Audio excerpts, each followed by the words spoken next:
Engineer Lucky William. Mo wá láti ìlú Ìgárá ní àkókò Ẹ̀dó Local Government Edo State. Èmi ni olórí àwọn ẹ̀ṣọ́ manowar ní ìlú Èkó, èyí tá a mọ̀ sí Lagos State Commander. Èmi ni mo ń ṣàkóso lórí gbogbo àwọn manowar tó wà ní ìlú Èkó. Mo bẹ̀rẹ̀ àbí mo darapọ̀ mọ́ manowar ní bí ọdún tó ti pẹ́ sẹ́yìn, ní ìgbà tí mo wà ní secondary school. Ní ìgbà yẹn àwọn tó bá darapọ̀ ní secondary school a máa ń pè wá ní cadets àbí club. A dẹ̀ dàgbà sínú ẹ̀ náà, inú ẹbí máa dàgbà sí à ń bá lọ títí tí a fi jáde secondary school wọ university a ṣe ṣiṣẹ́ lọ. Bọ̀ nígbà tá a ti kúrò ńbẹ̀, a dẹ̀ wá darapọ̀ mọ́ eléyìí tá à ń pè ní community based manowar, èyí tó ń jẹ́ regular manowar. Regular manowar náà ni ló gbé mi dé ipò tí mo wà. Ìkàn kì í dédé ṣẹ́, ó máa ń ní ìrìn àjò dé ipò tí mo wà yìí náà kì í ṣe ìrìn àjò kékeré. Pọ̀ nítorí nílùú Èkó báyìí, a sọ pé olórí pátápátá lórí fún ẹgbẹ́ manowar òun ni mo jẹ́. Nígbà kan rí, èmi náà ti sin àwọn èèyàn tó wà ní ipò yìí. Mo ti ní àwọn ọ̀gá bíi mẹ́rin, mẹ́ta tí mo tẹ̀lé kó tó di pé ó wá kan èmi náà. Èmi náà ti la àwọn oríṣiríṣi kọjá bíi àwọn ẹ̀kọ́ tó lè kéré tó lè gbéyàn dé irú ipò tí mo wà yìí. Àwọn ẹ̀kọ́ ìjìnlẹ̀, àwọn ẹ̀kọ́ ìmọ̀, àwọn ẹ̀kọ́ ẹ̀ṣọ́, àwọn ẹ̀kọ́ tó máa jẹ́ kí èèyàn lè kojú oríṣiríṣi ohun ààbò lórílẹ̀-èdè wa. Nítorí bí manowar ṣe jẹ́, manowar jẹ́ ẹgbẹ́ voluntary, èyí tó túmọ̀ sí pé bó o bá ṣe ṣe kì í ṣe pé ó ní owó tó ń gbà ńbẹ̀. Ó jẹ́ ẹgbẹ́ pé téèyàn lè fi sílẹ̀ fi ara ẹ̀ jìn fún orílẹ̀-èdè ẹ̀ lọ́fẹ̀ẹ́ láì gba owó ńbẹ̀, ó ní manowar jẹ́. Nítorí ìdí èyí, kò gba ìjọba láyè láti pé torí kò ń ṣe iṣẹ́ tí a yàn láàyò pé ká gbọ́dọ̀ máa ṣe, gẹ́gẹ́ bí ẹ ṣe rí àwọn Nigeria Army àbí Nigeria Police àbí Air Force tí wọ́n lè máa gbé wọn káàkiri láti ìpínlẹ̀ kan sí ìpínlẹ̀ míì. Kò rí bẹ́ẹ̀ fún manowar, nítorí pé a tíì sí ní inú àwa nínú gẹ̀ẹ́sẹ̀tì ìjọba, ṣùgbọ́n allocation ò tíì sí fún wa tó fi máa gbà wá láàyè kí a máa lọ bẹ́ẹ̀. So èmi gẹ́gẹ́ bí ẹnìkan, ìlú Èkó ni mo ti ṣe manowar mi títí di ipò tí mo fi wà. Ọpẹ́lọpẹ́ Elédùmarè, Ọlọ́run ọba tá a máa dúpẹ́ ní gbogbo ìgbà lọ́wọ́ ẹ̀. Ọlọ́run náà ló bá wa ṣe gbogbo, àti àtìlẹ́yìn àwọn èèyàn láwùjọ, àwọn onílé iṣẹ́, àwọn ìjọba náà. À ń kàn sí ìjọba, ìwọ̀n táwọn náà lè ṣe, wọ́n á ràn wá lọ́wọ́. Ní gbogbo ìgbà tá a bá nílò, a ní àwọn tá à ń pè ní patron tí a máa ń ké pè kí wọ́n ràn wá lọ́wọ́. Gbogbo ìgbà tá a bá ti ní àwọn project kan àbí míì, a ké lọ bá wọn, wọ́n á bá wa foríkorí papọ̀, àti ìwọ̀n táwọn náà bá lè mú jáde. Torí àwa fúnra wa ní wọ́n ní tán bá fẹ́ gbẹ́rù kéèyàn kọ́kọ́ gbé níbi tó ti ṣẹ̀ṣẹ̀ wá lọ ké bá wọn gbà. A fẹ́ ṣe nǹkan báyìí, àwa náà ti ní nǹkan báyìí, ẹ ràn wá lọ́wọ́. Nípa bẹ́ẹ̀ la fi máa ń rí ṣe. Ọlọ́run ló ń ṣe ohun gbogbo, kò kò sí ohun kankan tí ẹ̀dá lè dá ṣe àfi pẹ̀lú àtìlẹ́yìn Ọlọ́run. Àtìlẹ́yìn Ọlọ́run náà ló mú kí a ní etí èdè. Èmi pàápàá ò lè sọ pé iye èdè báyìí ni mo lè sọ. Mo ṣáà mọ̀ pé mo gbọ́ èdè tó pọ̀ díẹ̀, tó ṣe díẹ̀, tí mo lè sọ dáadáa. Ọmọ bíbí Àkókò Ẹ̀dó ní Ìgárá gangan ní Àkókò Ẹ̀dó local government, Edo State mo ti wá. Manowar adálẹ̀ ní ọdún tó pẹ́ sẹ́yìn bíi 1940 something. Alec Dixon ni ẹni tó dá Manowar sílẹ̀. Adẹ̀gbé Manowar wọ Nàìjíríà láti Cameroon ó ti wọ Nàìjíríà. Ìpasẹ̀ tí Manowar fi wọ Nàìjíríà ni pé a rí wípé àwọn training, àwọn ẹ̀kọ́ kan ó yẹ kí àwọn èèyàn ní ya gágá. Nígbà tá a rí pé wọ́n rí nígbà yẹn pé ó ń ṣe ohun tó ṣòro fún àwọn èèyàn kan láti máa rí omi kọjá. Ìbẹ̀rù àti rí omi kọjá ó wà ní àwọn kan. A dẹ̀ rí pé àwọn nǹkan tí àwa ń ṣe bí ẹni tó ń ṣe ilé ọwọ́, òun ni ìrí omi kọjá. Òun ló fà á tó fi di pé àwa bẹ̀rẹ̀ sí ní ṣe training ẹ̀kọ́ tá fi ń kọ́ àwọn èèyàn. Ọ̀pọ̀lọpọ̀ àwọn èèyàn tẹ́ bá gbé wọn dédé omi ńlá nísìnyí bí bá beach, bí omi òkun, ẹ̀rù á máa bà wọ́n pé omi yìí lè gbé mi lọ. Ṣùgbọ́n nígbà tí àwa bá fi hàn yín, ẹ rí pé ẹ̀yin ó yẹ kí lágbára ju omi lọ. Omi ò yẹ kó darí yín, ẹ̀yin ló yẹ kó darí omi. So àwọn ìmọ̀ yẹn, òun ni àwọn nǹkan tí Manowar wá láti wá fi kọ́ àwọn èèyàn. Nǹkan tó wá dá Manowar sílẹ̀ tó fi di pé àwa gbé ẹ̀ka lóríṣiríṣi. Àwa òbí náà la máa ń sọ pé kọ́ ọmọ rẹ láti kékeré kó lè fún ọ ní ìsinmi.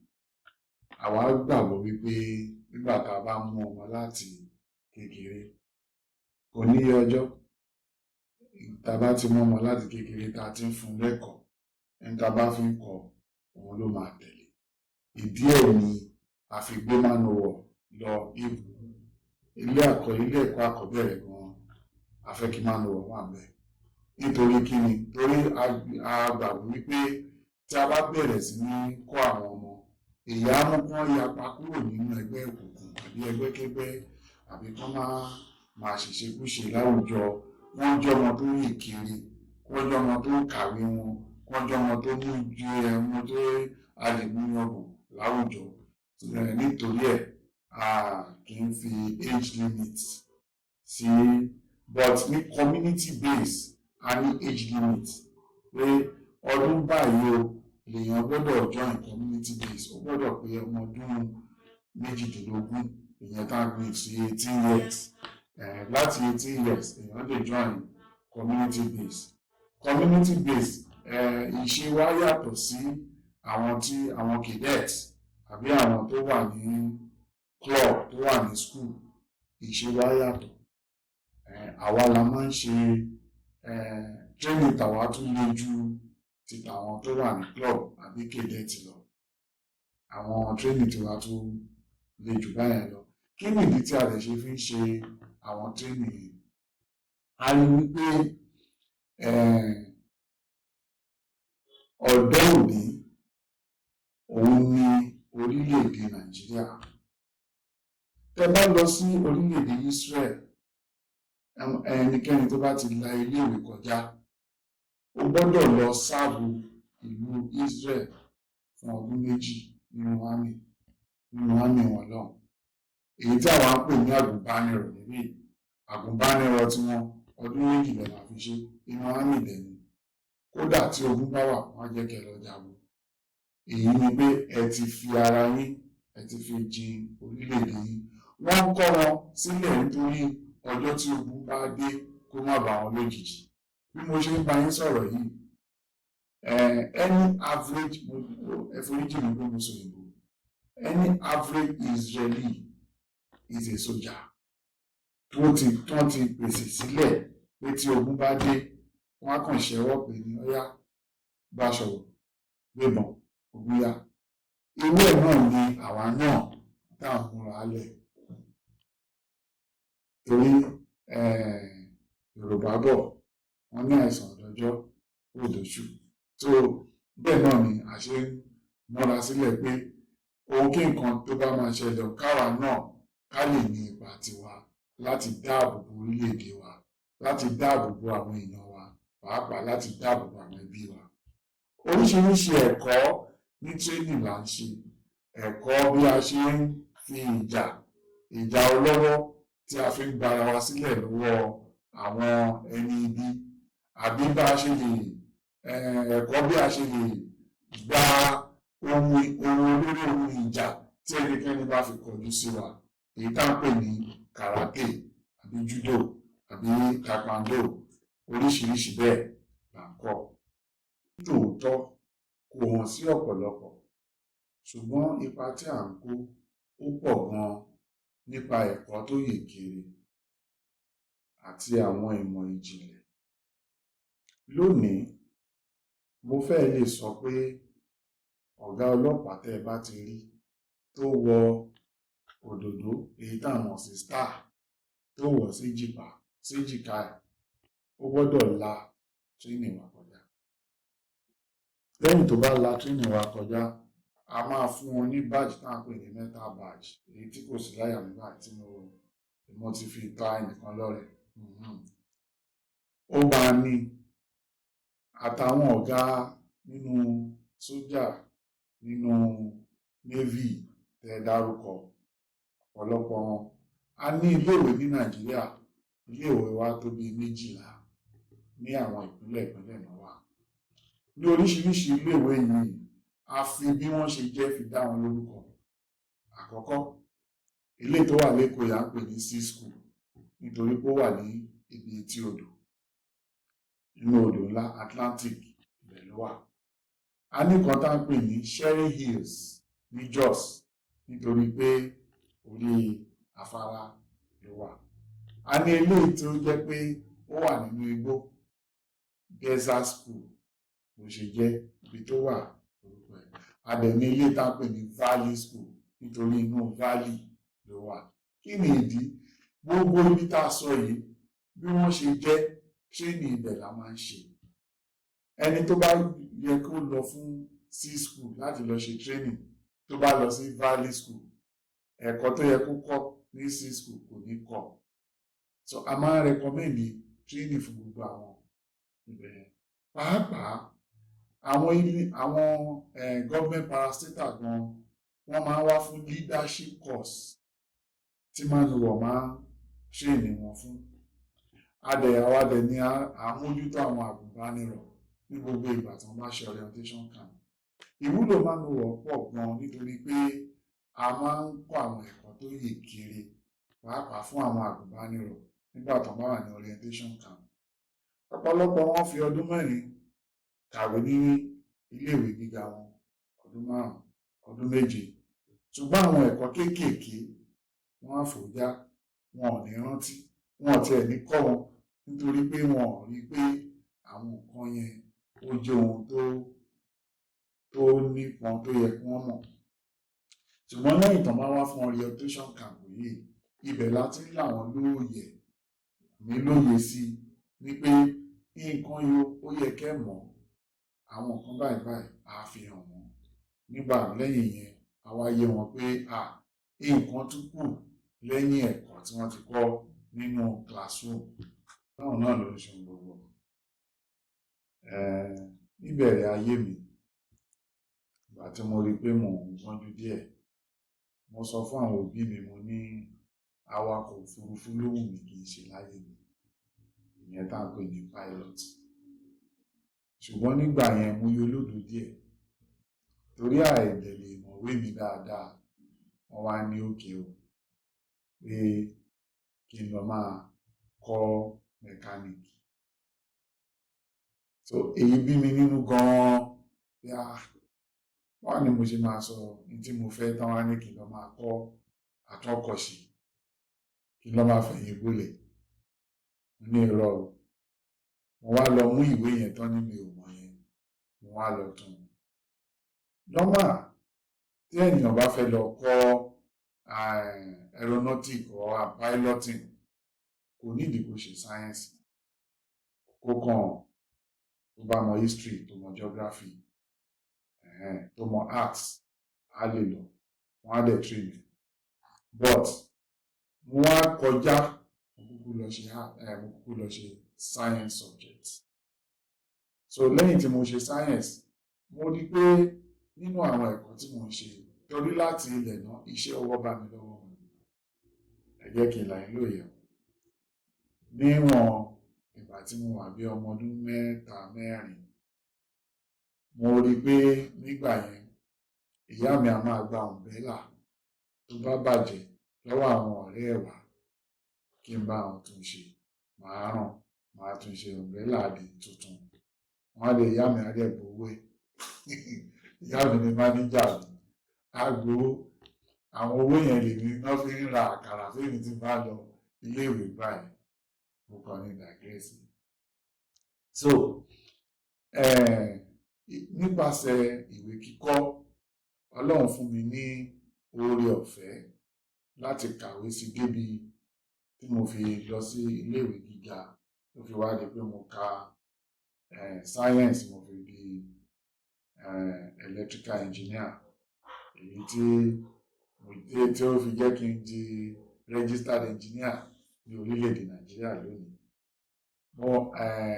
mo wà registered pẹ̀lú Korean Council for Regulatory of Engineering in Nigeria mo tún wà registered pẹ̀lú Nigeria Society of Engineers mo wà registered pẹ̀lú NATE ìyẹn Nigeria Association of Technologies in Engineering mo dẹ̀ jẹ́ project management professional gbogbo àwọn eléyìí ni mo ṣe nípasẹ̀ ìwé kíkọ́ ẹnikẹ́ni tó bá máa sọ pé òun di engineer lóòótọ́ iṣẹ́ ọwọ́ èèyàn ò lè fi sẹ́gbẹ̀ẹ́ kan nítorí iṣẹ́ ọwọ́ ó dáa gan engineer tí ò bá mọ iṣẹ́ ọwọ́ kò tíì bẹ̀rẹ̀ èmi tẹ́ rí yìí mo kọ́ṣẹ́ ọwọ́ mo kọ́ electrical conducting and coil winding mo kọ́ welding and fabrication mo kọ́ plumbing and metal works mo kọ́ air conditioning mo kọ́ pọ̀ nítorí pé mo rí pé ó jẹ mọ́ ọjọ́ ọ̀la mi mo fi àyè sílẹ̀ láti kọ́ gbogbo àwọn iṣẹ́ yìí mo dẹ̀ lè ṣe ní tọwọ́tọwọ́ báyìí láì ṣe pé mo tún kọ́ automobile náà ó kàn jẹ́ pé mi ò lọ jìnnà ní automobile mo kọ́ níwọ̀n díẹ̀ mo kọ́ automobile pàápàá nígbà tí mo lọ Moscow mo kọ́ automation engineering mo kọ́ ẹ̀ náà ní gbogbo kínní nítorí pé Ọlọ́run fún mi láyè láti kàwé mo wá fi àkókò yìí dúpẹ́ lọ́wọ́ ìyá tó dàbí ìyá tó ju gbogbo ìyá lọ láyé tó fún mi ní àǹfààní kí n lè kẹ́kọ̀ọ́ kémi náà lè jẹ́ èèyàn ìyá tí ó gbà nígbà tí wọ́n gbé mi wá sílùú Èkó pé wọ́n lọ sọ mí sí ọgbà mẹkáníìkì tó ní ó tí ọmọdé náà gbọ́dọ̀ kàwé màámi Ìyábọ̀ mistura onímọ̀wò ìbáyínmà Ọlọ́run àdìyímú ìyá mi sì wà láyé o lóòótọ́ àwọn kan lọ bí mi but wọ́n dúró bí ìyá fún mi wọ́n á dẹ̀ pẹ́ sí wọ́n á tún jẹun mọ́ tún jẹun mi pẹ́ ìyá mi ti ṣaláìsí bíi 15 years ago báyìí ìyá mi ò sí láyé mọ́ very sad oríṣiríṣi nǹkan ló ti wọ́ àwọn tẹ̀pẹ̀ ní civilization ìwé dá lóòótọ́ ṣùgbọ́n ìwé ò kọ́ wa ní nǹkan tó dáa àwọn ẹ̀kọ́ míì tó wá láti bí ìwé kíkọ́ ẹ̀kọ́ tó ba ilẹ̀ jẹ́ ni lónìí nítorí pé a ti gba ẹ̀kọ́ àwọn àṣà tán fi kọ́ àwọn ìyá wa àti bàbá wa, a rí pé àwọn ọ̀dọ́ òní wọn ò fẹ́ kọbi ara sírú àṣà yẹn. Bí àpẹẹrẹ, ìyàwó ilé ò lè kúnlẹ̀ fọ́kọ ẹ̀ mọ́, ṣé ìyẹn tiẹ̀ tó dáa? Àwọn ọmọ wa gan mélòó mélòó wọn ló ń dọ̀bálẹ̀ bí àṣà wa, bí àwa ṣe ń dọ̀ fún àwọn bàbá wa, àbí àwọn ọmọ wa mélòó lóbìnrin náà máa fìkúnlẹ̀ kí tí wọ́n bá rí bàbá wọn àti ìyá wọn. Ẹ rí i pé àwọn àṣà yẹn ti ń kásẹ̀ lẹ̀. Ẹ sọ̀rọ̀ nípa ìmúra. Níwọ̀n àwọn ọdún mélòó sẹ́yìn, mo rántí dáadáa nígbà tí àwọn ìwà yìí wọ́n bẹ̀rẹ̀ díẹ̀díẹ̀ báyìí. Mo rántí pé nígbà tí a launch White Brigade ní ọdún náà lọ́hùn, General Túndé Àgbọn tí gbogbo wa mọ̀, ológun takuntakun, tí ń gbà tán gbé War Against Indiscipline jáde. Kódà ní ìgbà yẹn wọ́n fọ ìlú yìí mọ́ nítorí àwọn ìwà yìí ó níbi tó gbà wọlé wá. A rí pé àwọn obìnrin wa wọn a máa kó sí ṣòkòtò, èmi à kó sí ṣòkòtò pé èmi à ẹ̀rọ bíi pé bóyá kíní gbogbo àwa rẹ̀ gbogbo ẹ̀ lẹ́wọ̀n máa rí. Ìgbà tó tún wá burú, àwọn ọkùnrin wa wọ́n wá bẹ̀rẹ̀ sí ní káṣà. A dẹ̀ mọ̀ wípé ẹni tó bá ti lọ ẹ̀wọ̀n, a kì í gbà wọ́n láyè kí wọ́n lo ìbànú, wọ́n fi mú ṣòkòtò. Nítorí tó jẹ́ bẹ́ẹ̀, ẹni tó wọ ẹ̀wọ̀n tó jẹ́ pé ó ní sáìzì ṣòkòtò tán fún, nígbà tó wá ti di nínú ìrònú tó wà náà tó wá ti rò, ṣòkòtò á máa foro, á jábọ́ lára ẹ̀. Nígbà bẹ́ẹ̀, nígbà tó wá dá jáde wá tó di ó jáde, nítorí ìmúra ẹ̀ ti mú wọn lára, á gbé jáde wá. Àwọn tó wá rí pé èèyàn yẹn tó ti mú lára tó yẹ kó kọ́ níta pé ó ò sínú ọgbà ẹ̀wọ̀n mọ́, máa fa ṣòkòtò sókè kó dì mú. Ó ti yé ibi tó ti bẹ̀rẹ̀ mọ́ sọ yẹn. Ó wá ti di pé ó ti mú lára. Nígbà tó gbé dé ta tán, ẹ wá rí pé ilé ilé tó ó tún dá o. Báwọn àwọn ọmọkùnrin tún ṣe gbà ní ìran àpè ní sáàkì. Wọ́n bẹ̀rẹ̀ sí ní wọ̀rọ̀ kú. Ẹ wá rí ọmọ míì, ṣòkòtò á wà níbi iye tán, á lóun wọ ṣòkòtò. Àwọn máa sáàkì kiri. Àwọn àṣà tí ò bá ojú mu. Àwọn tá a tiẹ̀ sọ pé wọ́n kọ́pì gan tó jẹ́ tí wọ́n fìwà wò, àwọn aláwọ̀ funfun, wọn ò múra bẹ́ẹ̀. Àwọn ẹlẹ́wọ̀n tó ń lọ sí ọgbà ẹ̀wọ̀n, àwọn ló múra bẹ́ẹ̀. Ibi tí wọ́n ti kọ́ àṣà yẹn nìyẹn. Bẹ́ẹ̀ àwọn ọmọbìnrin tẹ́ bá ti rí pé ó ń ṣíra lẹ̀ àbí ó ń wọṣọ, a máa sọ fún wọn wá kọ́sítọ́mà ní lóòótọ́ ni. Because ọmọ tó bá gbẹ̀kọ́ tí ò wá nǹkan kan tó jẹ́ pé ó ní tó gbájúmọ́, ó lẹ́sìn, ó ń kọjú mẹ́sìn, ó kọjú mẹ́kọ̀ọ́, kò ní wọ̀wọ̀ kò ní ṣára lẹ̀. Nídìí èyí ńkọ́, ó bá gbogbo àwọn èèyàn wa nímọ̀ràn. Ẹ jọ̀ọ́, ẹ̀yin tẹ́ bá rí pé ìmúra tó lòdì sófin òun lẹ̀ mú, ẹ jáwọ́ ńbẹ̀. Pàápàá lóde òní, mo rí wípé àwọn ọ̀dọ́ òní wọ́n fẹ́ràn kí wọ́n máa kun irun wọn. Ọlọ́run ti dá wa pé Ọlọ́run fún wa ní irun dúdú. Àwọn òyìnbó, àwọn tó funfun láwọ̀ gan, ó wù wọ́n láti ní irun dúdú. Àwa tí Ọlọ́run wá fi jíǹkí, tọ́lọ́run fi fún wa lọ́fẹ̀ẹ́ tá à sanwó fún, àwa fẹ́ máa wá sọ irun wa di funfun, àwa máa lọ máa kùn sí funfun. Àwọn kan tó jẹ́ pé àti ẹ̀ tí ń lọ nínú kíní tó jẹ́ pé irun funfun gan ti ń yọ, ó rò wá kí irun wa ṣì wà ní dúdú.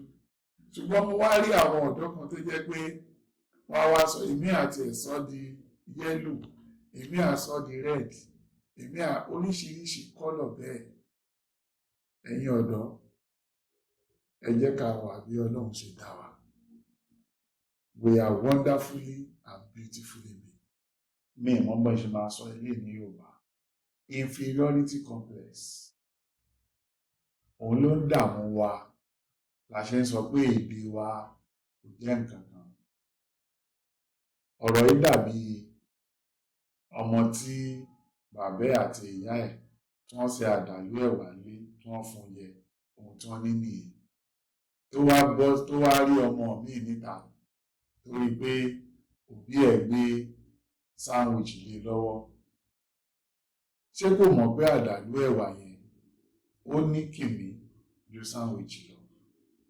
Ṣùgbọ́n torí inferiority complex ó rò wípé òun yẹn á rò pé sándwich yẹn òun gangan ní oúnjẹ. Ẹ jọ̀ọ́, ó dàbí ọ̀rẹ́ mi bó ṣe kọrin ni, ó lóun ò ṣe ehoro, ehoro ló máa ń kéwé jẹ. Ẹ jọ̀ọ́, now èdè wa ọ̀pọ̀lọpọ̀ aláìmọ̀ kan òun ló máa fọwọ́ òsì júwe ilé bàbá ẹ̀. Ẹni tó bá sọ èdè nù ó fọwọ́ òsì júwe ilé bàbá ẹ̀ ni. Torí èdè wa gan òun la fi lè sọ ohun tó ń dùn wá lọ́kàn. Mélòó wa gan ló lè sọ òyìnbó èdè Gẹ̀ẹ́sì tí a sọ tá à ń pariwo? Mélòó nu wa ló lè sọ? Èdè Gẹ̀ẹ́sì tí a lè sọ èyí òyìnbó yìí ó ní lóríṣiríṣi. Bí àwọn Scotch ṣe ń sọ kọ́ làwọn British ṣe ń sọ, kọ́ làwọn Americans ṣe ń sọ. Àwọn Americans wọ́n tún wá pín lẹ́yìn. Tọ́ máa ní pé ká sọ gangan, èwo gangan ló wá jẹ́ eléyìí tó jẹ́ correct English. A ṣe kúkú bá èdè wa lárugẹ.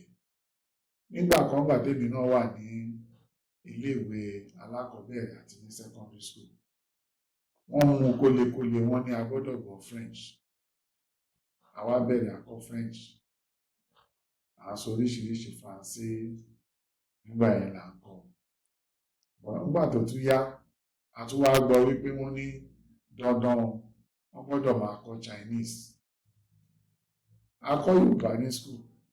Èdè wa wọ́n tún kọ́ wa lédè wa. Wọ́n kàn sun owó ìjọba lọ. Ẹ jọ̀ọ́, èdè wa ẹ jọ̀ọ́ ẹ má jẹ́ ká sọ èdè wa nù, ká má sọ àṣà wa nù. Òyìnbó ò sọ àṣà ìlú. Gbogbo ilé ìtàn sọ àṣà òyìnbó ni. Gbogbo ìtàn ṣe ilé tí àwọn ta lọ ń yálò àṣà òyìnbó ni. Ẹ jẹ́ ká gbé àṣà wa lárugẹ. Ìwọ Yorùbá, sọ Yorùbá ẹ̀, má tijú láti sọ. Ìwọ tó jẹ́ ọmọ Ìgbò, sọ èdè ẹ̀. Má jẹ́ kí èdè ẹ̀ kó nira fún ẹ láti sọ. Torí ẹni tí èdè ẹ̀ bá ti nira fún láti sọ, ó túmọ̀ sí pé kò níbi tó ti wá. Gbogbo wa wọ́n dẹ̀ ní abẹ́rẹ́ tó kì í sọnù, abẹ́rẹ́ tó bá lókun dì kì í sọnù. Ẹni tó bá ti sọ èdè ẹ̀ kò lókun dì mọ́. Ọ̀dọ́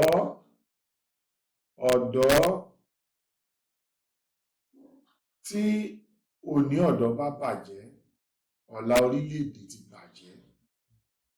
Tí òní ọ̀dọ́ ò bá sunwọ̀n, ọ̀la ìdílé tó ti wá ti ya ó ti bàjẹ́. Wọ́n rọ ẹ̀yin ọ̀dọ́ òní,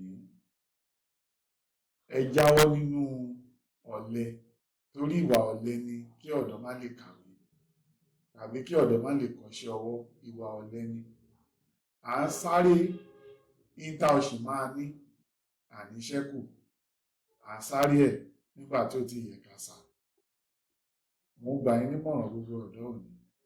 Lóòótọ́ owó dáa, ṣùgbọ́n ẹni bá yára lé owó, tá a bá wo inú àwọn ìwé mímọ́ tí a ní ní Bíbélì àbí Quran, ẹni bá yára lé owó yára lé ikú ni. Ó dáa, owó dáa, ọrọ̀ dáa, ṣùgbọ́n gbogbo nǹkan ló ní àkókò. Ìwé mímọ́ sọ wípé àkókò wà fún gbogbo nǹkan láyé. Màá rọ àwọn ọ̀dọ́ òní, àkókò tó yẹ ká ṣiṣẹ́ ká ṣiṣẹ́. Àkókò tó yẹ ká sinmi, ẹ jẹ́ ká sinmi. Ẹ má fi àkókò iṣẹ́ tó yẹ kẹ́ kọ́ṣẹ́ kẹ́ fi máa ṣeré, kẹ́ fi máa sinmi. Wọ́n tẹ̀ tún wá dá láṣà, àwọn kan tí ń ṣe yahoo, wọ́n wá gbowó lọ́wọ́ ẹnìkan tí a mọ̀ sí gbájúẹ̀, òun ni yahoo. Wọ́n á gbá ojú ẹnìkan láì dẹ̀ mọ̀ pé ẹni tẹ́ gba owó lọ́wọ́ ẹ̀, ó ní ẹlẹ́dàá.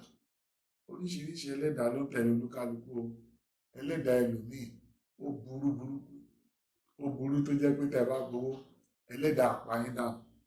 Ṣùgbọ́n àwa ń rọ̀ yín ni, à ń gbà yín nímọ̀ràn. A ti rí ọ̀dọ́ tó ṣe yahoo, lóòótọ́ ó rówó gbà, ṣùgbọ́n kò lo ọ̀sẹ̀ méjì láyé.